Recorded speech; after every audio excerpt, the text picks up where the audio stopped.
Inside Utah Politics. Thanks so much for joining us. I'm Glenn Mills. It is time to go inside Utah politics. We do begin this morning with Connor Boyack. He's president of Libertas Institute, here to discuss the organization's legislative priorities. Connor, welcome back to the show. Good to have you with us. Thanks for having me, Glenn. Let's start off with SB 200. We saw some changes during the week on that we'll get into. First, it is the psilocybin prescription amendments. First off, talk about what psilocybin is. Yeah, most people don't know. It's not a term many people are familiar with. It's basically but we're all familiar with what it comes magic from. Mushrooms is kind of the street term for it. There are a certain type of mushroom that produce this substance, psilocybin, and what we have found with significant research in the past few decades from Johns Hopkins and other reputable institutions is that for people with anxiety and depression and PTSD and so forth, one dose of treatment of this can last many months of significant benefit for mental health. A lot of these people are on daily pharmaceuticals that are kind of band-aiding over the symptoms. Psilocybin treatments are actually helping uproot a lot of these underlying issues that people are dealing with, so they're extremely promising results. And what SB 200 is trying to do is create a model where patients in Utah can get access. Okay, we'll get more into that in just a second, but let's talk about the need first, because you make an argument that there's a strong need for it here in the state of Utah with high suicide rates and whatnot. Talk about why you believe this is important in our state. Well, as we've talked with lawmakers about this, I think there's a clear recognition that we don't have a lot of mental health providers, we don't have a lot of good options, we have a high suicide rate, we have a lot of anxiety and depression, and legislators feel like there's a big problem, but they don't have a lot of solutions. So enter SB 200 to say, hey, this can be part of the solution, because a lot of patients are desperate. And I'll tell you, Glenn, just like when we did cannabis years ago, medical cannabis, there are many people using psilocybin on the street, black market right now, profoundly helping themselves, but it's at great legal risk because that's a felony, and so they could potentially lose their kids, their guns, their jobs. We want to fix that. I hear you and other supporters talking a lot about the impact it can have on our veterans here in Utah as well. Yeah, absolutely. PTSD is a big issue where these types of substances can help a lot. Really, the conversation up on the Capitol then is, because there are communities like this, like our veterans who are struggling and need help, do we want to wait 5, 10, 20 years for the FDA to go through all of its processes and maybe do this? Or do we want to just say, look, if you decide to go do this, we want you to be supervised, we want you to go through this process, we're not going to throw you in jail. That's really the ultimate conversation. To us, it's a no-brainer. Let's get into some background. A bill last year actually helped set this up. Talk about that. So we set up a task force last year to go study the research and report back to the legislature. What does the research say? Is this stuff safe and effective? How would it work? The report came out. They all agreed it's safe and effective. And so we're using the recommendations from that task force report, and we've modeled those recommendations into the bill to say we went back and listened to all the experts. Here's what they found. Here it is in the bill.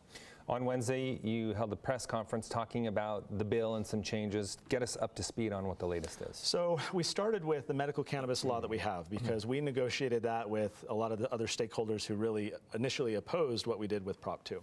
We thought if we start with that as a model, then we can further simplify it. So we basically took the medical cannabis law, we swapped out everything to say psilocybin, and then we narrowed it further. This new substitute is turning it into a pilot program instead. It would be a 5-year program before it's automatically repealed. Could obviously be extended at a later point.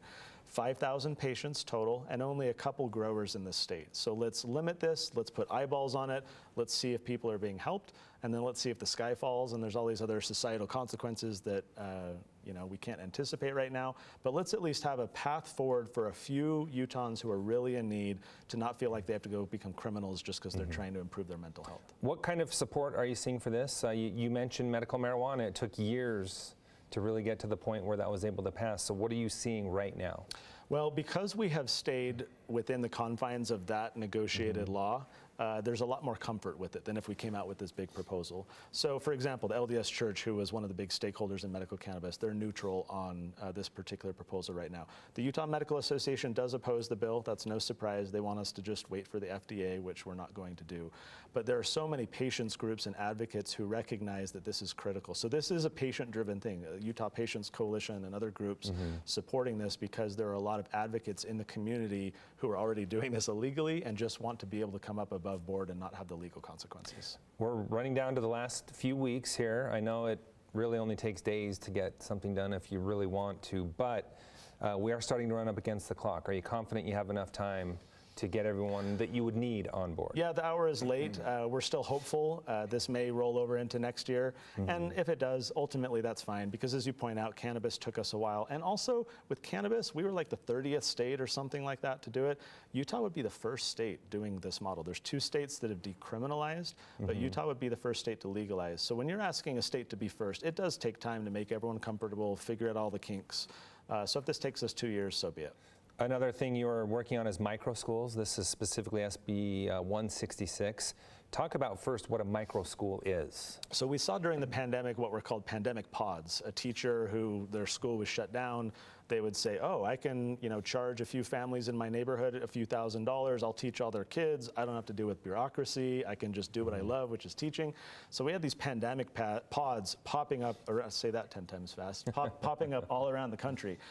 Micro schools are basically a more permanent version of that, because we're not in the pandemic.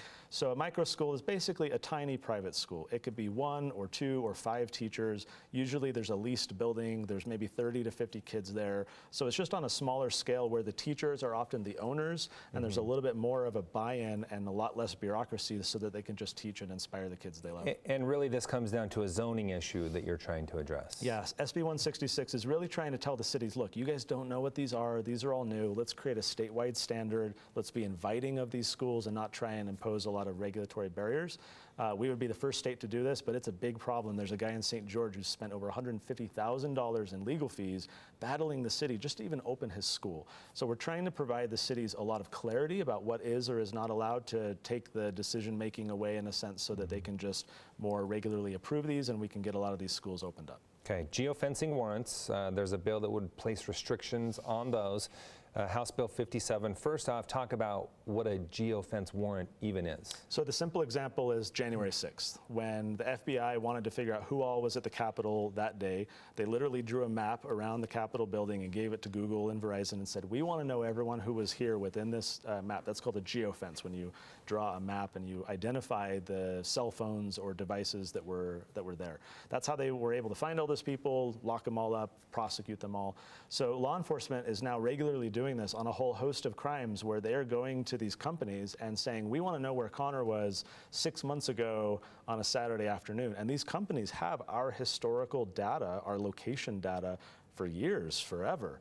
And so what we're trying to do with HB 57, and I think this is just going to sail through the process because we have some consensus with law enforcement, is to put a process around that to make sure there's judicial oversight, to make sure that everything is being done above board. Because right now it's kind of happening without the regulations and the restrictions for law enforcement. So we're trying to put those in place so that there is that judicial oversight and due process to make sure we protect people's privacy.